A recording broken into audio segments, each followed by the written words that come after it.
தற்போதைய அண்மை செய்தியை பார்த்துக் கொண்டிருக்கிறோம். கேரவேனில் ரகசிய கேமரா பொருத்தியது தொடர்பாக நடிகை ராதிகா கருத்து தெரிவித்திருந்த நிலையில் தற்போது கேரள திரைத்துறையில் விசாரணை நடத்தி வரும் சிறப்பு விசாரணை குழு ராதிகாவை தொடர்பு கொண்டு பேசியிருக்கிறார்கள். அதே நேரத்தில் நடிகர்களினுடைய பெயர்களை கேட்டதாகவும் பாலியல் சீண்டலில் ஈடுபட்ட நடிகர்களின் பெயரை தான் சொல்ல மாட்டேன், சொல்லவும் முடியாது என்றும் ராதிகா தெரிவித்திருக்கிறார்.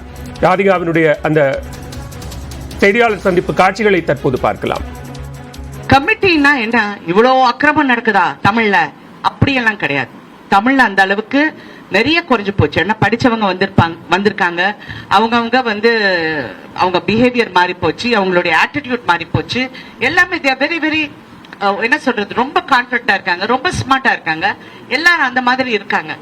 சோ எங்கேயோ ஒரு இடத்துல நான் நினைக்கிறேன், ரெண்டாவது தரத்துல இருக்கிற கேரக்டர் ஆர்டிஸ்டோ இல்ல ஏதாவது ஒரு கதாபாத்திரம் எங்கேயோ ஒரு இடத்துல தவறு நடக்கிறதுக்கு வாய்ப்புகள் இருக்கு.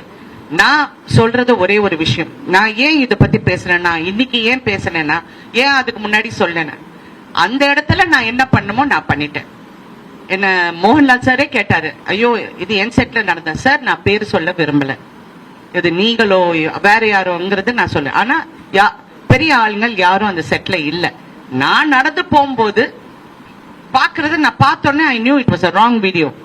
ஆனா எனக்கு அந்த பாஷையில எனக்கு அவ்வளவு ஃப்ளூயன்ட் இல்லாதனால நான் பேசல. தென் நான் ஒரு தமிழ் தெரிஞ்ச ஆள்கிட்ட என்னது இது அப்படின்னு, இல்லைங்க இந்த மாதிரி எல்லாம் வச்சு பிடிச்சு வாங்குவாங்கன்னு வாங்கிட்டேன். I told them delete it. But delete பண்ண சொன்னாலும் எவனோ ஒருத்தன் ஒரு காப்பி அனுப்பிச்சிருப்பான், ஃபார்வர்ட் இருக்கும். அப்புறம் நான் வந்து ப்ரொடக்ஷனை கூப்பிட்டு சத்தம் போட்டு, இந்த மாதிரி இது நீங்க தான் பாதுகாப்பு கொடுக்கணும்.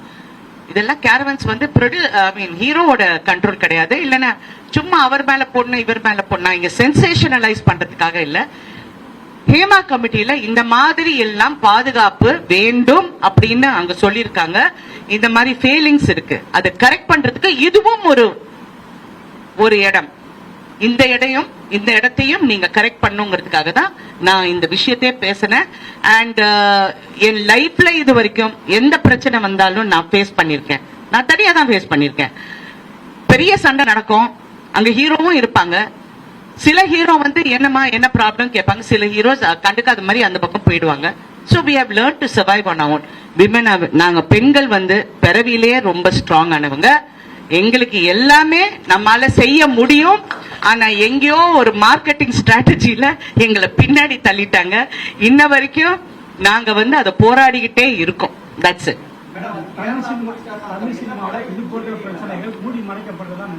சார் மூடி மறைக்கிறது இல்லைங்க. நீங்க இப்ப நான் ஒண்ணு பிரஸ் கிட்ட கேக்குறேன், தயவு செஞ்சு சொல்லுங்க உங்களுக்கு தெரியாதுன்னு.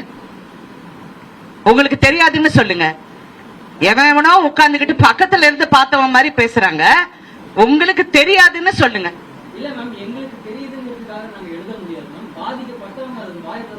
வாய் திறந்து உங்ககிட்ட வந்து சொல்லி நீங்க என்ன பண்ண போறீங்க?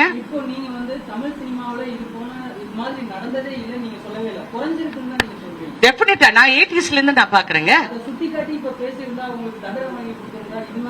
தண்டனை கொடுக்க முடியாது, எனக்கு தெரியும். நான் தெரிஞ்சனால சொல்றேன். நான் பேர் சொல்ல முடியாது, பேர் சொல்ல மாட்டேன். நான் மண்ணா இப்படி படுத்துக்கிட்டு துப்புனா என் மூஞ்சில தான் விழும். அதை நான் விரும்பல. இது எல்லாம் நிறைய பேர்கள் சம்மந்தப்பட்டிருக்காங்க, அங்கங்க தவறு பண்ணிருக்காங்க. இன்னைக்கு அது அனுபவிச்சிருக்காங்க, அது அனுபவிச்சவங்களும் நான் பாத்துட்டேன். சோ அத பத்தி நான் இப்ப பேச விரும்பல. ஏன்னா அந்த இடத்துல நான் எப்படி ஹேண்டில் பண்ணுமோ நான் ஹேண்டில் பண்ணிருக்கேன். அந்தந்த இடத்துல அந்தந்த ஹீரோயின்ஸோ அந்தந்த ஆர்டிஸ்டோ எப்படி ஹேண்டில் பண்ணுமோ அவங்க ஹேண்டில் பண்ணிருக்காங்க. ஒரு 4 நாளுக்கு முன்னாடி எனக்கு எஸ்ஐடில இருந்து போன் பண்ணி நான் ஃபர்ஸ்ட் அவங்க கிட்ட வந்து என் பாராட்டுகளை சொன்னேன். பரவாயில்ல இவ்வளவு சீக்கிரமா நீங்க வந்து ஒர்க் பண்றீங்கன்னு சொன்னேன். அப்ப இந்த விஷயமா கேட்டாங்க. ஆமா நடந்ததுன்னு சொன்னேன். பட் நான் கம்ப்ளைண்ட் கொடுக்கல. There's no complaint. ஸோ என்ன இன்வெஸ்டிகேட் அவங்க பண்றதுக்கு எதுவும் கிடையாது. நான் கம்ப்ளைண்ட் கொடுத்தா என்ன இன்வெஸ்டிகேட் பண்ணலாம். கம்ப்ளைண்ட் கொடுக்கல. they just wanted a clarification. இது நடந்ததான்னு. that's all.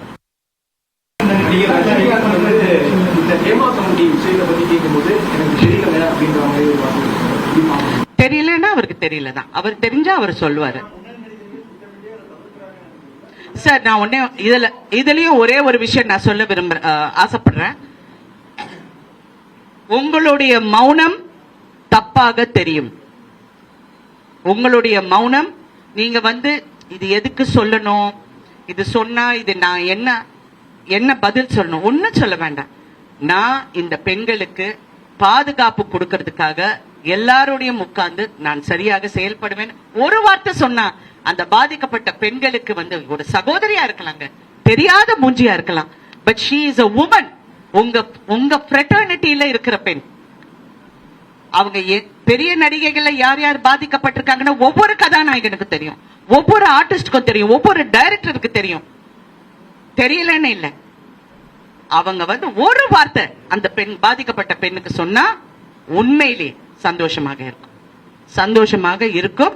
இப்ப இருக்கிற காலகட்டம் வந்து நான் இப்ப எல்லா ஹீரோஸ் கூடயும் நடிச்சிருக்கேன், எல்லா புது ஹீரோஸ் கூடயும் நடிச்சிருக்கேன், புது டைரக்டர்ஸ் கூட நடிச்சிருக்கேன். பாதுகாப்புங்கிறது இப்ப ஐ டோன்ட் சி ஒரு பெரிய ரிஸ்க் ஃபேக்டர் இருக்கிற மாதிரி என் கண்ணு முன்னாடி தெரியல. முன்ன தெரிஞ்ச மாதிரி இப்ப தெரியல, பின்னாடி ஏதாவது நடக்குதான்னு தெரியல, இல்ல அவங்க லவ் பண்றேன்னு சொல்லி ஏமாத்துறாங்களான்னு எனக்கு தெரியல.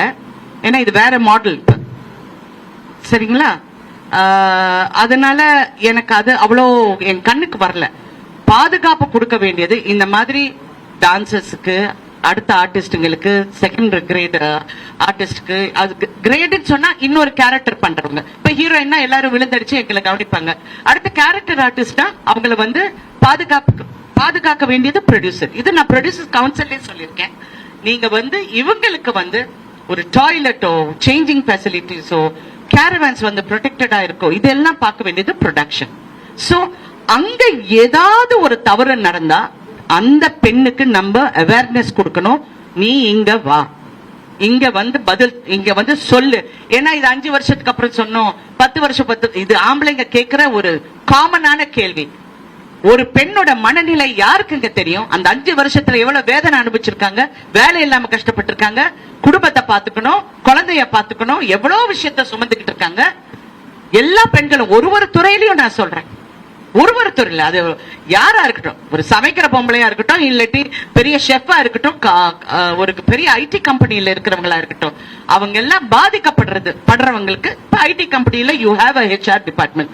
அந்த மாதிரி ஒரு ஹை லெவல் HR டிபார்ட்மெண்ட் நம்ம உருவாக்கணும் வித்